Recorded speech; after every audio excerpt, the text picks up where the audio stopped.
Hey there, YouTubers. Right, I had a recent viewer question. He had purchased a HP Gaming Desktop, Ryzen 3 5300G, I believe the 400 watt model that you see in front of us. Probably bought it off eBay, new, other, or used, and it didn't show up with a graphics card. He wants a graphics card in it. Maybe he was either misled by them or I don't know. Maybe he assumed it had a graphics card. What we're going to do in this video is look at your graphics card options. Now, I don't have any of the HP ones in front of me, but if you go to eBay, you'll be able to find them pretty quickly. All right. So what came in this? It was an HP GTX 1660 Super. The other option was a AMD RX 5500 XT 4 gig. All right. Now, like I said, I don't have the exact one with me, but similar in size to this, 8-pin PCIe here. So if I was to put that card in here, right, if I actually had the real one, I would plug in my PCIe cable, come in at an angle, and boom, basically drop that down into the slot, the PCIe slot, and we would have the connection made for the graphics card. So what you would look for on eBay is HP GTX 1660 Super single fan, okay, or a AMD RX 5500 XT. Now the power supply that's in here, folks, if you want to go bigger than that, and it's right on this line here, if you can read it, I'll read it out to you, but it's a PA 3401 2HA, okay? 400 watt, 80 plus gold, so pretty efficient. The only thing more efficient is platinum, and I don't believe you'll find a platinum power supply in there. Now, if you were looking for an upgrade, it would have to have the same style as this, okay? And so that would be the one that you could buy this same computer and put a RTX 3060 in. All right, so it's either a 500 watt or 600 watt power supply. That's going to give you a little more bang for your buck if you need it. Now I've included, obviously I just told you what this power supply is. You'll have to do your own homework to find out the 600 watt. I will probably go on the internet at some point and look that up. Hell, maybe I'll upgrade this at some point. Now, what are your other options if you don't want to go with HP? This is where it gets kind of difficult. Do you want to dismantle parts of your case? All right. If you feel like taking this out, you could put a lot of different graphics cards in here. Now, the other option is the type of connector. You see the way this 8-pin connector's sticking up. This may be an issue when you put the lid back on it, right? So keep that in mind, that that might be an issue. Now, I don't know if there's a right angle one of these. I've never used one. If there is, that might be the way to go. So what do you want power supply wise? Well, you can see that this is RTX 3050 by Zotac. Our connector is in this area. The card is this long, okay, but able to actually put this in without removing all that stuff.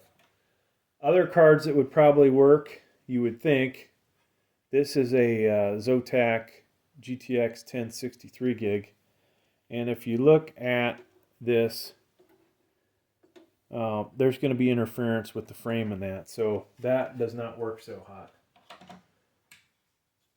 This card here, Zotac GTX 1630, does not have PCIe. Not a huge improvement over the integrated graphics on here, but it will be, somewhat better. This card, you don't have to even worry about this cable. Once you get this in here and connect this into the PCIe slot, you're pretty good, right? Of course, you'll have to connect a video connector. So that, is an option. This guy, GTX 1650. if you could find one that is not end mounted, that's a single fan, that connector's there, you could get that to work, right? But once again, the frame gets in the way. So what is another option for any of these graphics cards to include? This is a GTX 1060 6 gig dual fan, and you can see where the PCIe is here, that it's going to present a problem trying to get that in there. So another option is a ribbon extender. You leave the case wide open like it is, and of course, imagine this graphics card's not in here. You would have this thing plugged into the PCIe slot, and then your graphics card actually ends up sitting up on top like this. And then, so if you can deal with that, I've done that plenty of times. It looks ugly, but if gaming is your life and you don't really care, then get something like this.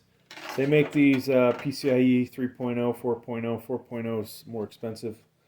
I believe this motherboard should support PCIe 4.0. Now, I've got some other graphics cards here, folks, that we haven't even talked about. These are the ones that are kind of questionable. These are the ones that you would probably want to upgrade the power supply if you were even going to try, right?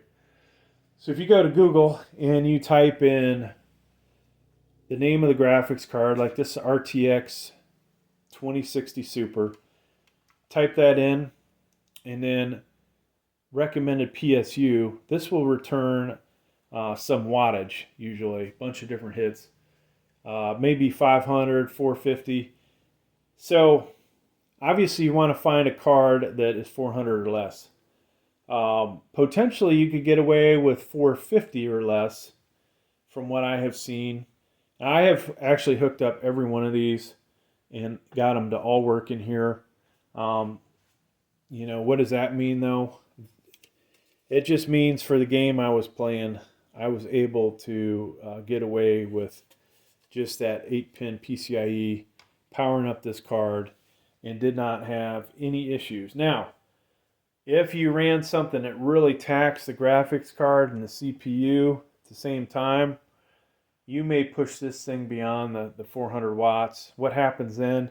Your computer's going to reboot right in the middle of all the excitement. So, not the best thing in the world, but, whether it's going to be a problem or not is another story, depending on what you're doing with it. Now, if you were sitting at home just doing office stuff, MS Office, surfing the internet, graphics card's not going to get worked up.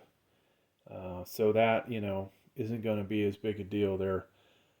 That said, if you're going to go with something like one of these, look into upgrading your power supply first. And try and find, folks, a mini version of a graphics card, okay? So when I say mini, this is a RTX 2060 Super Mini. I wouldn't say that this necessarily is going to work so great in here, but compared to the full-size cards, full-size version of this, which would not fit, this one at least will fit if you remove the framework.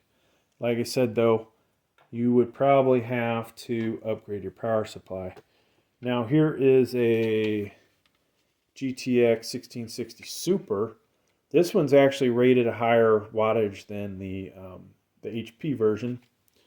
Would this one actually fit in here, though, is another question. Probably not without some work to the framework, right? Because it looks like there'd be interference here. But this, if you got rid of the frame, boom, it fits in the case.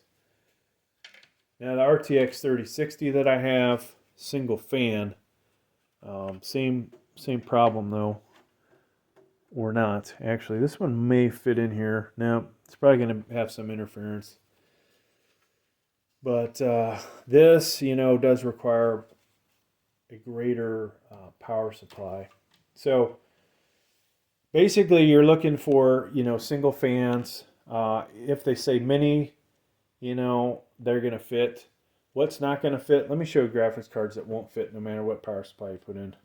So something like this monster, this is the RTX 3080 Ti. It's longer than the case is. Plus,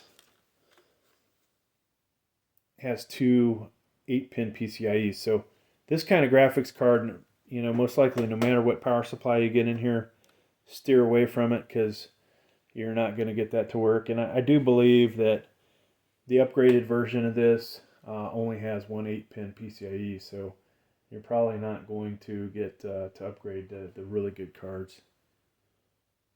Same thing, like this card just about fits in there. This actually has on the end PCIe's, but it's an 8 and a 6. RTX 2080 Super, not ideal either, right? So stick with the smaller cards, 1-2 fans, single PCIe, and make sure you check out what it says for minimum PSU. Of course, if you got any questions, feel free to ask me. Thanks for checking out the video, folks. Please like, please subscribe. Thank you.